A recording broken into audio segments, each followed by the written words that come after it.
श्रीमन्महागणाधिपतये नमः। श्रीसरस्वत्यै नमः। श्रीगुरुभ्यो नमः। वक्रतुण्डमहाकाय सूर्यकोटिसमप्रभ निर्विघ्नं कुरु मे देव सर्वकार्येषु सर्वदा। गुरुर्ब्रह्मा गुरुर्विष्णु गुरुर्देवो महेश्वरः। गुरु साक्षात् परब्रह्म तस्मै श्री गुरुवे नमः।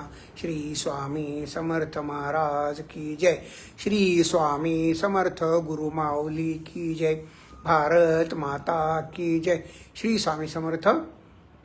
साधी सोपी स्वामी सेवा या फेसबुक पेजवरील गुरुगाथा गुरुवारी या गुरुवारी सायंकाळी 7 वाजता होणाऱ्या कार्यक्रमात मी उदय त्र्यंबक पांडव आपणा सर्वांचं स्वागत करतो। आपणा सर्वांना हार्दिक श्री स्वामी समर्थ।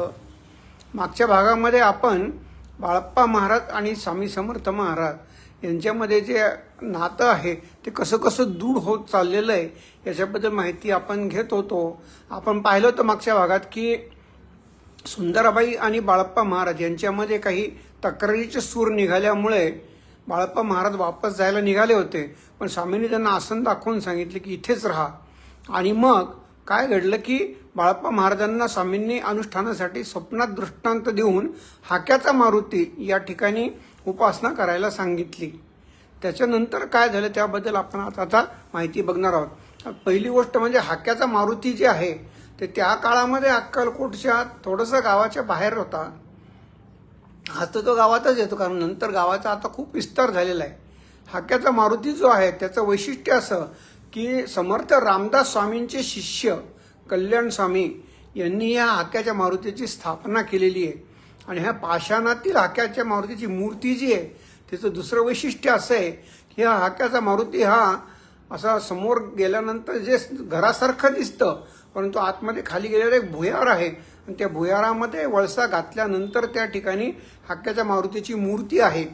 या मारुतीच्या मूर्तीचं वैशिष्ट्य असं की पाषाणात कोरलेली आहे, पण सर्वसामान्यपणे हनुमंत म्हणजे मारुतीरायांचं जे दर्शन आपण घेतो ते त्यांचं मुख जे आहे ते कपिमुख असतं, म्हणजे वानरमुख ज्याला म्हणतात तशा प्रकारचं असतं। पण ह्या मूर्तीचं वैशिष्ट्य असं आहे की हाक्याच्या मारुतीचं जे मुख आहे ते मानवी चेहरा असलेलं आहे। हा पहिला भाग आहे।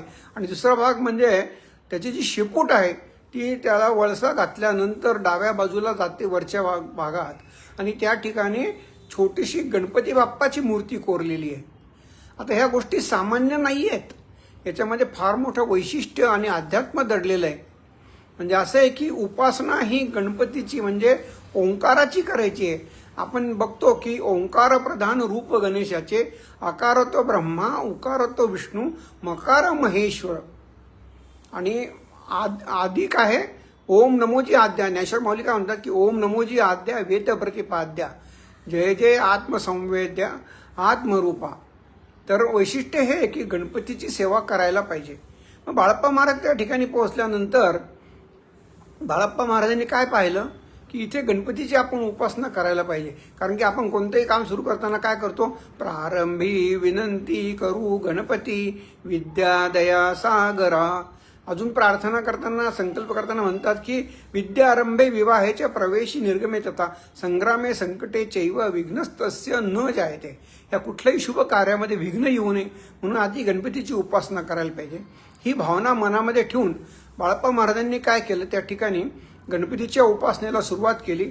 नित्यनिमित्तपणे गणपती अथर्व शीर्षाचे पाठ बाळप्पा त्या ठिकाणी करायला लागले आणि गणपती या मंत्राचा जप देखील बाळप्पाने सुरू केला। आणि हे त्यांनी नित्यनिमित्त करताना काय झालं की ते करता करता करता त्याला सहजता आणि सुलभता प्राप्त झाली। आणि एखाद्या गोष्टीला सहज आणि सुलभता जर प्राप्त झाली तर घडतं असं की मग त्याला थोडासा यांत्रिकपणा येतो, मग त्याच्यामध्ये जे आपण मनापासून म्हणतो तर तसं त्या ठिकाणी राहत नाही। मग असं घडल्यामुळे काय होतं की एकाग्रता त्या सेवेच्या ठिकाणी राहत नाही। आणि मध्यंतरी मग स्वामींचं मात्र सगळीकडे लक्ष असतं। मध्यंतरी घडलं असं की स्वामींच्या सेवेकऱ्यांचा जो संप्रदाय आहे त्याच्यामध्ये स्वामींच्या निकटवर्तीयांमध्ये शिवबाई देशमुख नावाच्या एक महिला होत्या। त्यांनी महाराजांना विचारलं, महाराज हा बाळप्पा काय करतोय? महाराज बाळप्पा कुठे असो, महाराज कुठे असो, महाराजांचं लक्ष खूप होतं. कारण काय की घार पिंडते आकाशी, लक्ष तिचे पिलापाशी.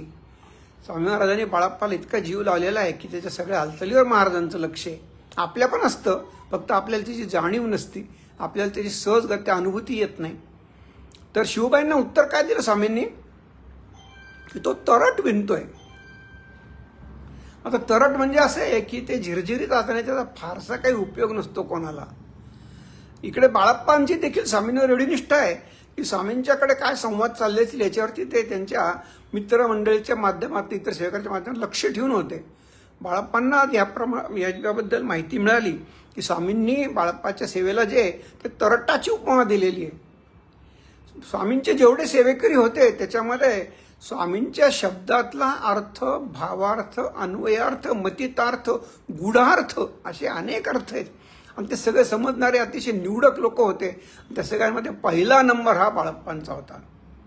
तर बाळप्पांनी त्यातला गूढार्थ जो आहे तो समजून घेतला की आपलं जे चाललंय ते काही बरोबर चाललेलं नाही आहे. मग बाळप्पांनी स्वतःच्या मनाशी चिंतन केलंय की साक्षात परब्रह्म देह स्वरूपात माझ्यासमोर इथे आहे अक्कलकोटामध्ये, मी ह्या गणपतीची उपासना का करायची, किती करायची.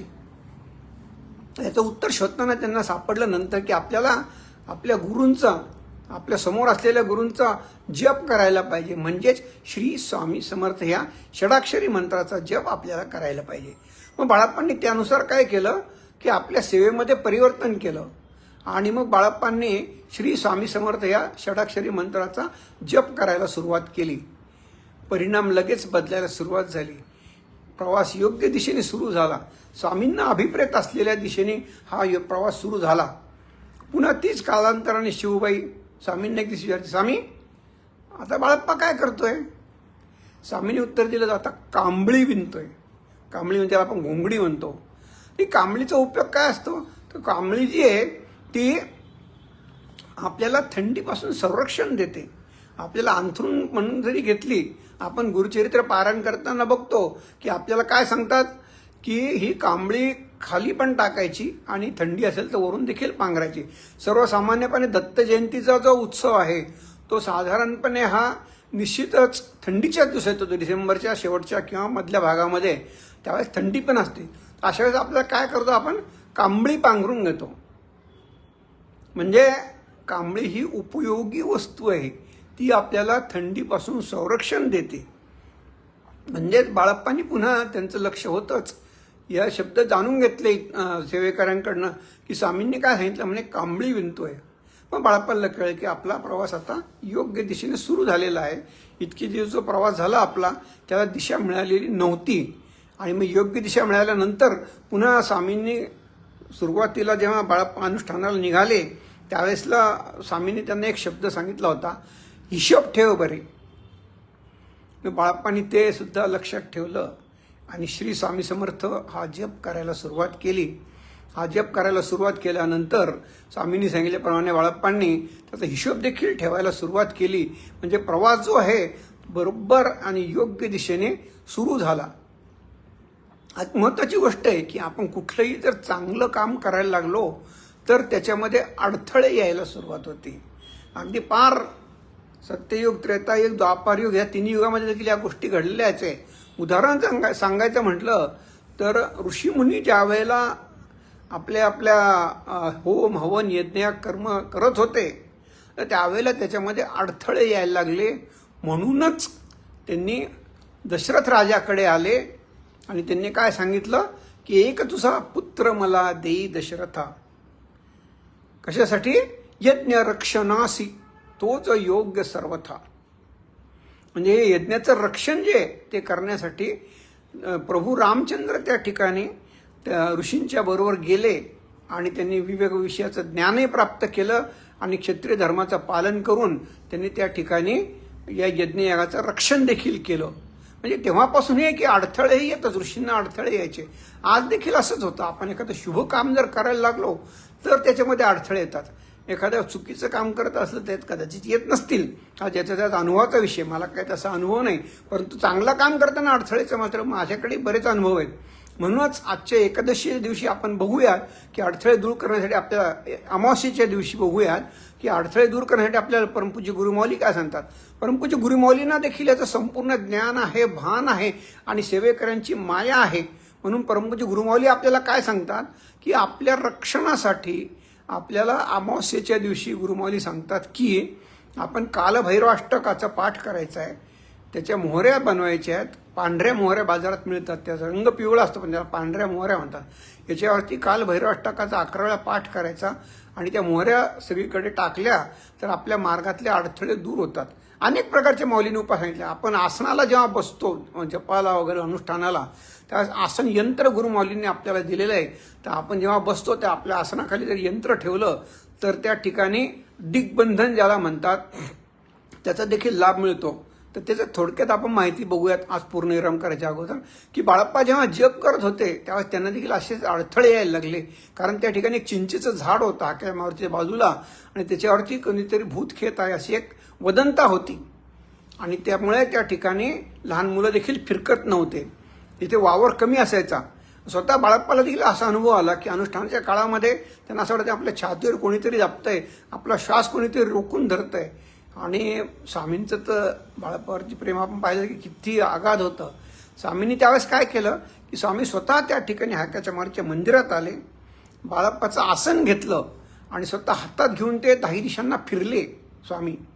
आणि दिग्बंधन नावाचा एक विधी असतो, म्हणजे 8 दिशा 10 दिशा ज्या आहेत त्या बांधायच्या, म्हणजे त्या ठिकाणी त्या 10 दिशांनी येणाऱ्या ज्या दुष्ट शक्ती आहेत त्यांच्या प्रभावापासून आपल्या अनुष्ठानाला रक्षण मिळावं यासाठी हे दिग्बंधन असतं. स्वतः स्वामींनी बाळप्पांना दिग्बंधन करून दिलं, योग्य दिशा दाखवून दिली. बाळप्पाचं अनुष्ठान सुरूच राहिलं. पुढे पुढे काय होतं, आगे आगे देख आगे आगे फिर होता है क्या. कारण की बाळप्पाचं चरित्र आहे हे अतिशय मोठं आहे, अगाध आहे.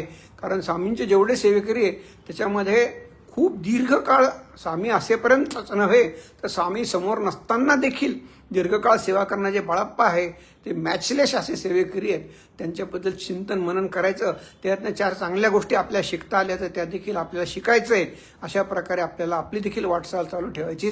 आज वाणीला विराम देऊया. श्री स्वामी समर्थ. गुरुर्ब्रह्मा गुरुर्विष्णू गुरुर्देवो महेश्वरः गुरु साक्षात परब्रह्म तस्मै श्री गुरुवे नमः. श्री स्वामी समर्थ महाराज की जय. श्री स्वामी समर्थ गुरुमाऊली की जय. श्री स्वामी समर्थ. एक छोटी विनंती आहे की आपण व्हिडिओ बघता बघता याला शेअर नक्की करा. आणि शेअर केला म्हणजे आपल्याला हे गुरूंचं ज्ञान आहे, हे दिव्याने देवा ज्योतीने ज्योत म्हणतात तसं इतरांपर्यंत पोहोचवायची जबाबदारी आपण देखील घ्या आणि शेअर करा आणि याच्यामध्ये या गुरुसेवेमध्ये सगळ्यांना सामील करून घ्या अशी विनंती करतो. श्री स्वामी समर्थ.